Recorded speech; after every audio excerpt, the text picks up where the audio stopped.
Welcome on Loving Life podcast with A&T Mechanical. We have Tim, but we have the man, River D from the hood, Chimney Hill hood.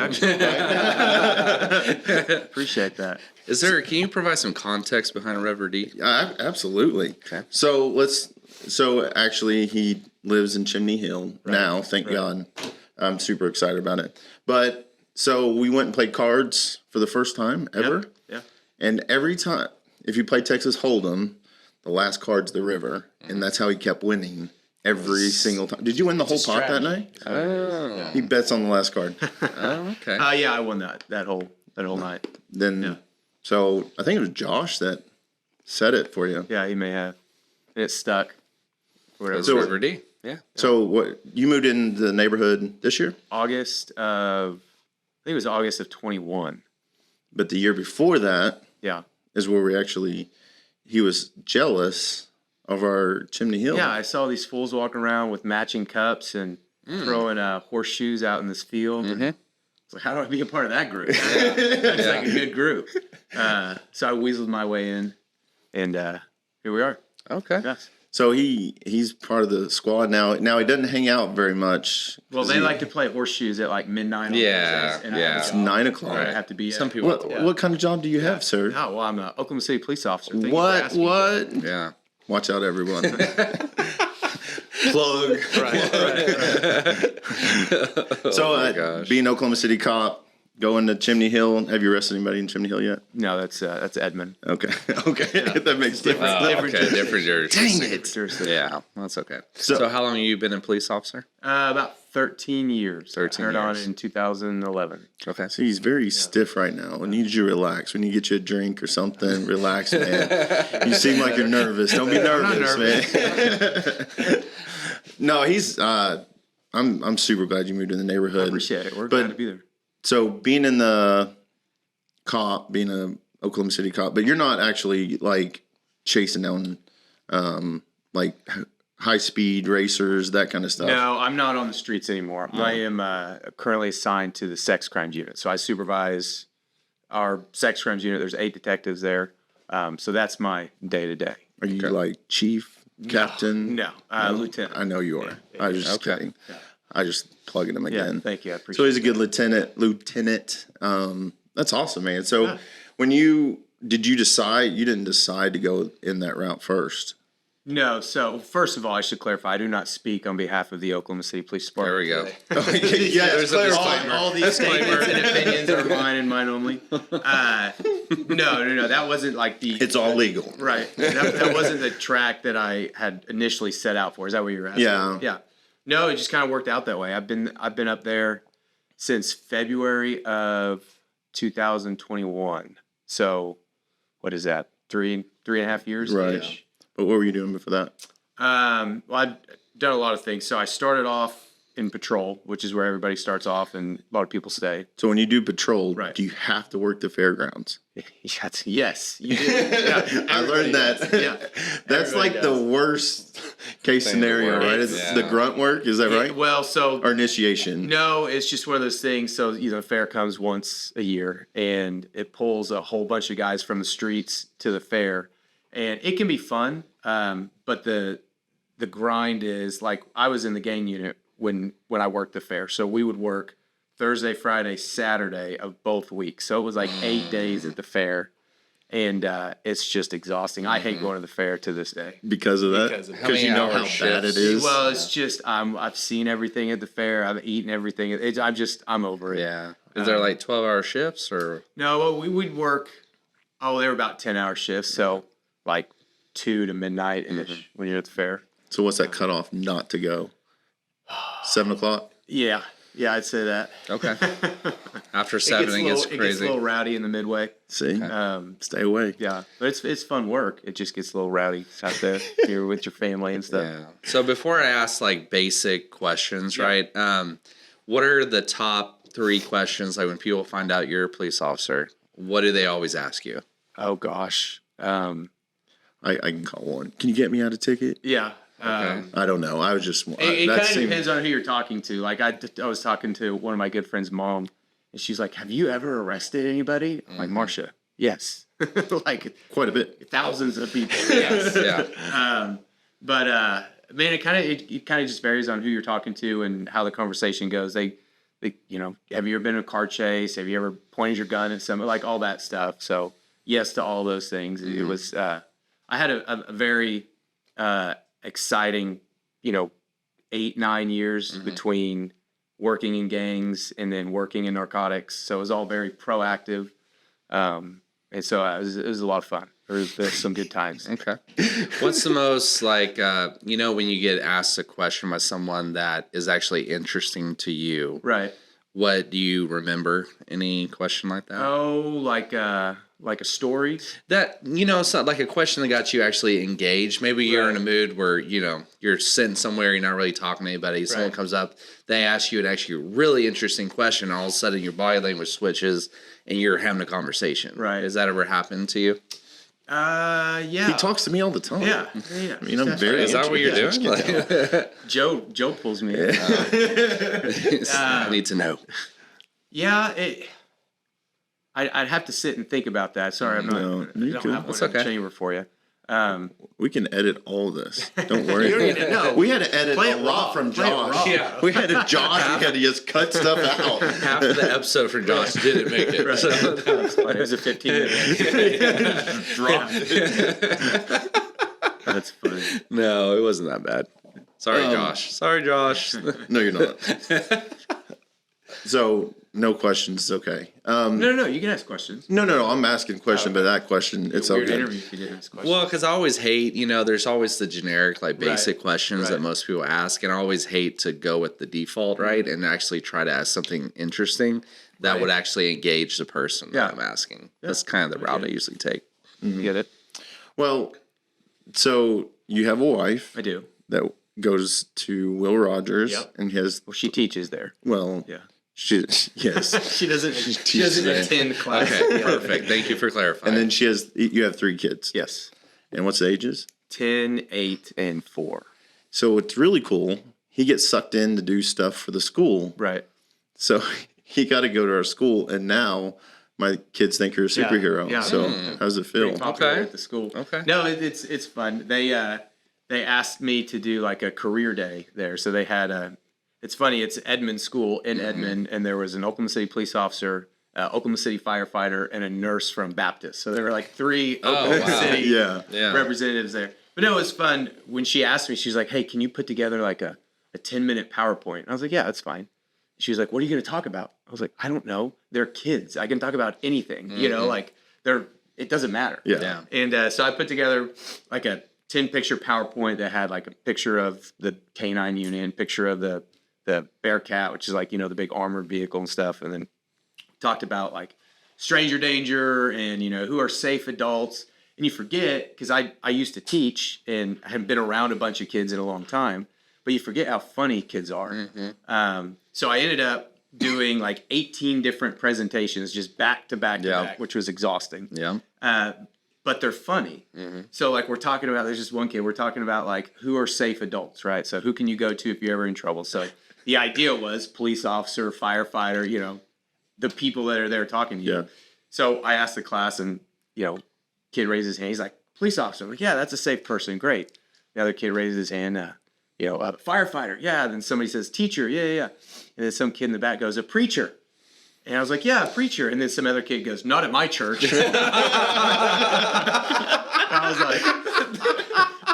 I was like, all right, Jacob, we'll circle back around to that one.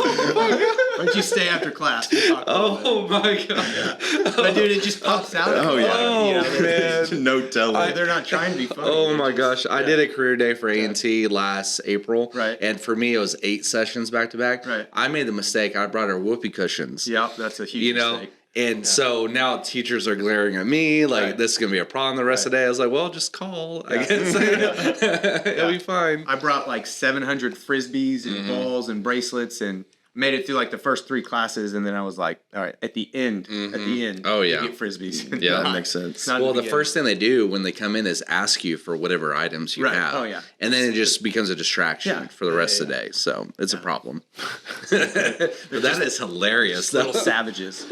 So coming in the neighborhood, getting part of that. Is it kind of weird that our neighborhood is the way it is? Man, I think it's awesome. Because you never seen that kind of neighborhood. Right. Are you used to that? I don't know. So this is my first rodeo. We with had our last neighborhood we really liked, and we had kind of a core group of friends that we'd get together with, and everybody sits out in their driveways and just hangs out, which was nice. But then people start moving and doing different things. But I've never had this where it's like everybody's at the pool, at the summer, everybody's kids are playing together.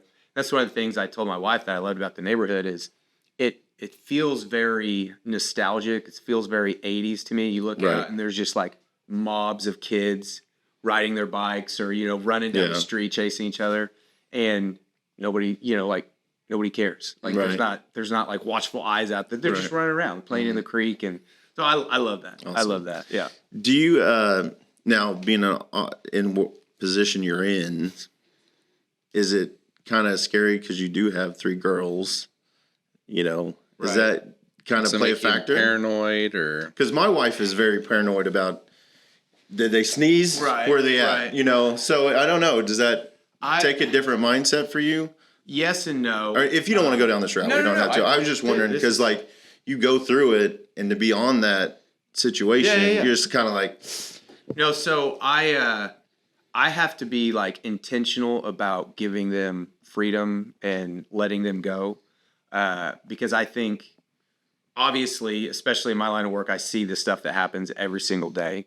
But I also know that, in my opinion, the risk of being a helicopter parent, not giving them freedoms, kids need freedoms. They need to be out and know that nobody's out watching them. You know what I'm saying? I mean, I had that. I'm sure you guys had that just growing up a little bit. Right. Versus like the reality of the situation and knowing like, I don't know whose house you're going to. Whose house are you going to? So for a long time, we were very like anti-sleepover, and I'm still very hesitant on sleepovers just because of what I know and what I do. Right. But like our kids have had 2 or 3 sleepovers now with people in the neighborhood that I know, we trust. We know their parents. We've gone out with their parent. So there's that relationship there that I'm comfortable with. Yeah. But yeah, I mean, it is something that you're always thinking about.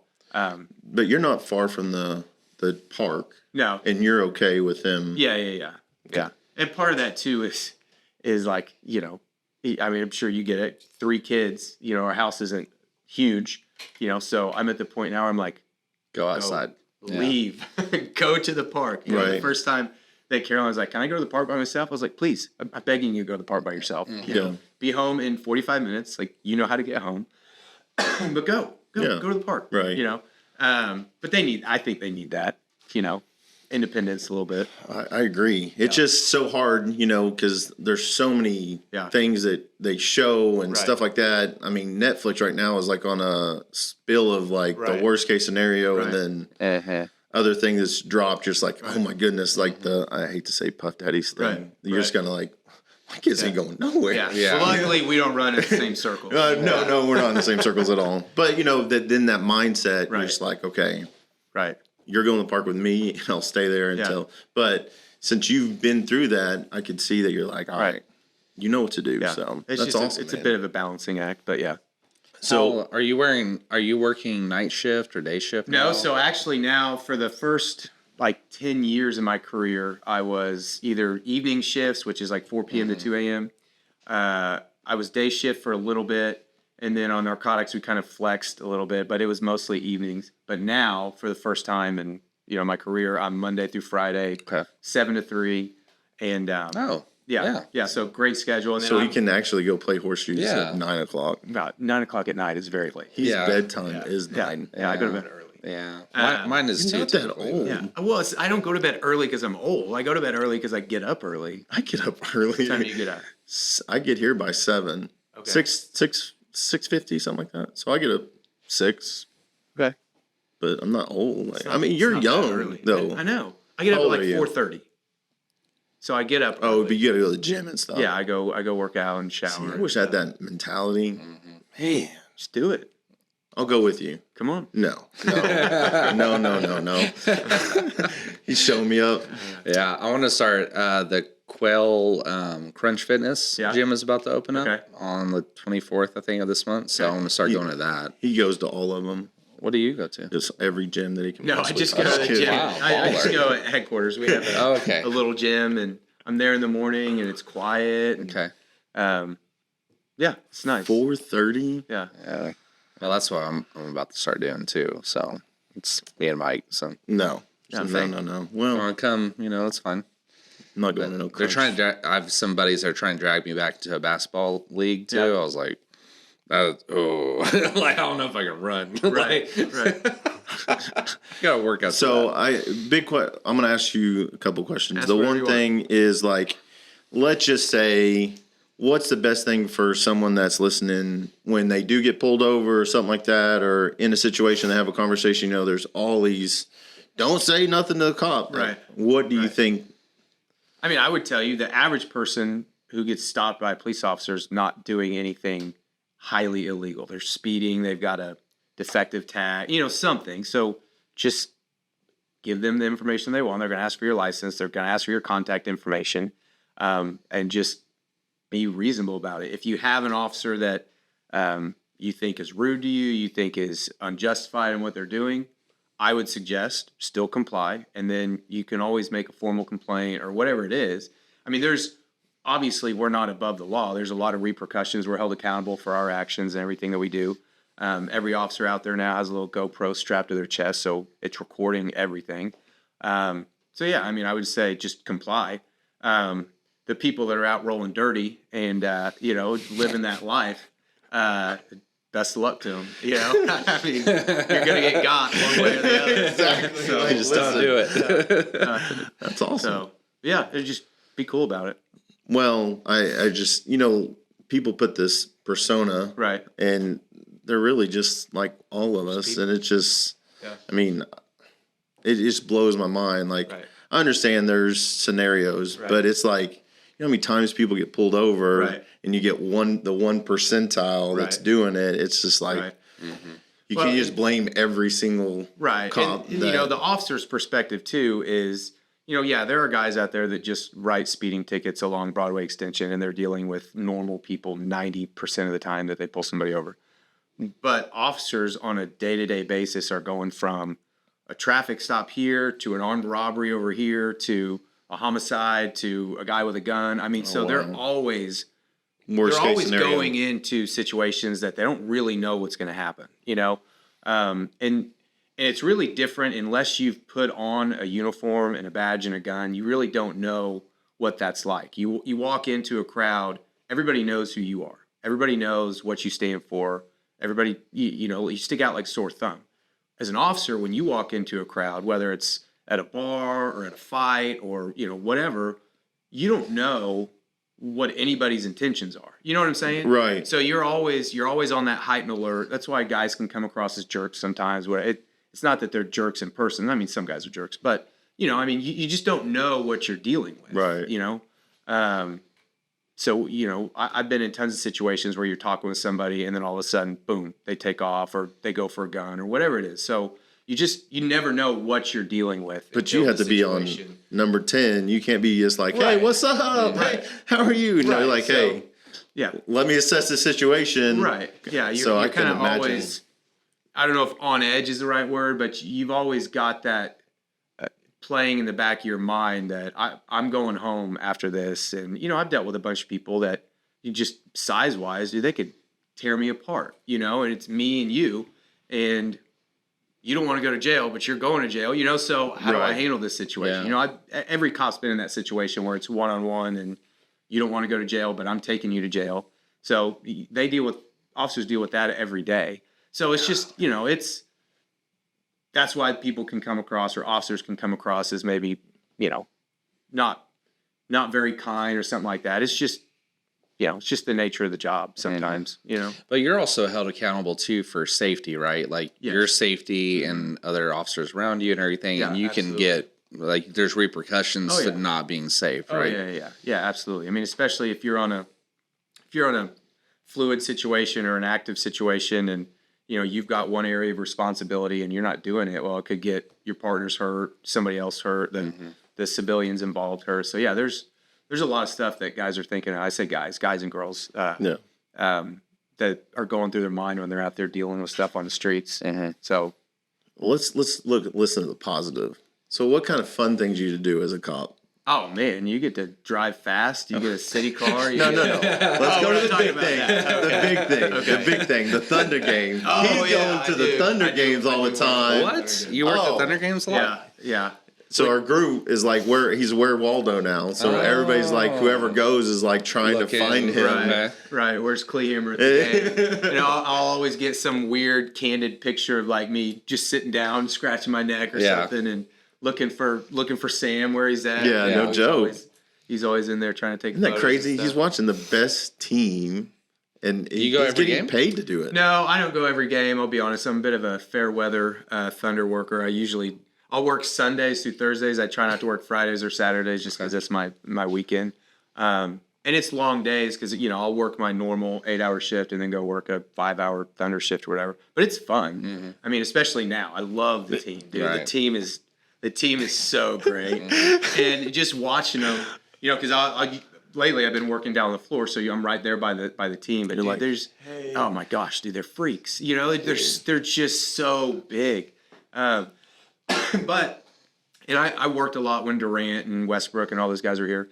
But the difference, just as an observation or as an observer, is there's not huge egos on this team. I mean, you watch J-Dub's my absolute favorite, but you watch like J-Dub and SGA and J-Will, and dude, they're just having a good time. I mean, they're hella competitors. Don't get me wrong, but they're having a blast. And it's fun. It's infective.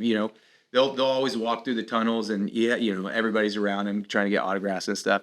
But now what everybody started doing when they walk through the tunnels, like everybody gathers around the tunnels and they just go, whoa, whoa, whoa, whoa, whoa, whoa. Because they bark. Have you ever seen the interviews after? No. So anytime they'll do a player interview after the game, one of the guys will always come up and just totally bomb the interview. If they're interviewing J-Dub, then Jalen Williams will come up and just start barking in the microphone. I mean, it's just they're just having a fun time. Yeah. They're like 21-year-old kids. So young, you forget that too. Yeah, you're like, wait, you're a multimillionaire just hanging out. You're 4.5 feet taller than I am. And then you forget, like, oh, these guys, a lot of them are 20, 21, 22.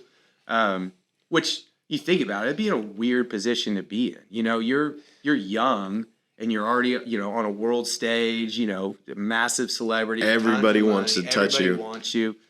So, it'd be a strange life, but it's it's a fun team. Mm-hmm. Is it anything else similar to that you got to do? Because I have a friend that does a motorcycle cop, and he does funerals all the time. Yeah. He's like, I got one. I'll be back in like an hour. Right. And he's like, vroom, vroom. So, awesome. I mean, there's a lot of extra jobs that officers work. So I work a lot at the arena. So I'll do concerts and pretty much anything that they have at the arena. There's, pretty much anytime you're at an event and you see an officer there, whether it's a wedding or a concert or a game, they're there working off duty in an extra job capacity. So, I've got to do some fun, some fun gigs, and most of them are easy. You just stand around. Everybody's there to have a good time. So every once in a while, you get some drunks that get in a fight. Yes. There's some concerts that I'm like, I'm not working that. That's way too much work. All the country ones. Oh, dude, I'm telling you, they're the worst. You're not lying, dude. Like Co Wetzel, I don't know if you know who he is. Yeah. He's country rock. I love him. I'm not working that concert. It's just a bunch of drunk country white boys just throwing haymakers at each other. Oh my God! So you didn't know? But no, I got to do some fun jobs. So it's an easy gig. It's cool. So what kind of fills you up since you get to go to all the concerts? Right. I know spending time with your family is like priority. Right. But like I know you like to play golf. Yeah. What else we got? Not with cheating Joe Alvarez over here. I'm not. You're the one that's jumping over fences and it's like, that's just one. No, it's not. They clearly had expanded their property line onto the. Joseph has loose rules when it comes to No, it golf. does not. Very loose. It depends on how many cervezas we've had. Yeah. Right. Well, he usually doesn't really care to play until, there's some money on the line or something. So That's a fact. I don't it's think there was fuel. money. No, we don't play with money. There was cervezas, but I don't think there was there's no dinero involved. So what is it, man? What do I do for fun? Yeah. Man, I used to have all sorts of hobbies before I had kids. So what did you and your wife do before you had kids? Is it travel? Everybody loves travel. We always talked about traveling. But we never really got to travel. Really? Yeah. We were broke for a long time. So how long were you married before you started having kids? I guess We got your daughter's married. 10. Yeah, so we got married in 2007. Caroline was born in 2014, so 7 years. Oh yeah. But like when we first got married, I was still bartending at a restaurant. She was still in school. And so we were living in some apartment, and she was like, I want a house. I was like, you're crazy. We can't afford a house. Like, I don't have a real job. Yours is school. Yeah. And it was 2007. It was before the housing crisis. Well, I was like, all right, well, I'll go talk with the bank and see if we get a house.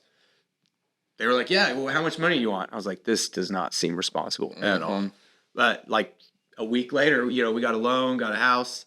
Then the housing market crashed, and people like me were not getting loans anymore.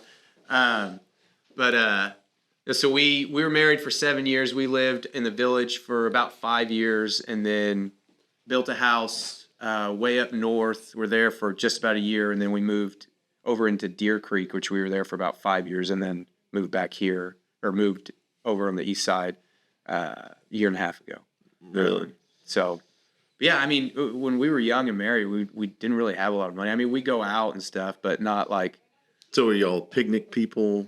Is that what you're saying? Well, we weren't that. I don't know. Were you like, let's go have a picnic at Hefner? No. Me and you, I'll make a little candlelight. No, it wasn't that. Hey, I was broke at one point. I did it. I'm not gonna lie.